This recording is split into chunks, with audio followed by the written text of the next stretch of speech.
আসসালামু আলাইকুম বন্ধুগণ, কেমন আছেন? আজকে আমি মহা মাছ আনতে দেখ আপনার আমি কিলা রান্ধি। প্রথমে আমি দোকানে খাই দিব মাছ খুঁয়ে দিলে পেঁয়াজ বাটা চুড়া দিব, দেওয়ার পরে দিব কাঁচামরিচ ফাড়া, দিব মরিচ 1 চামচ, ধনিয়া হলুদ 1 চামচ আর ধনিয়ার গুঁড়া যারা দিন, লবণও দিব, দিয়া তেল দিয়া বালা করে মাখাইল না আর দি মাখাইয়া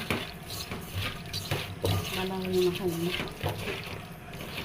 শীতকাল না দিয়া এখন আমি বয়ে দিই। আমার মাছ হয়ে গেছে, এখন তো হাতা দিয়ে নামাই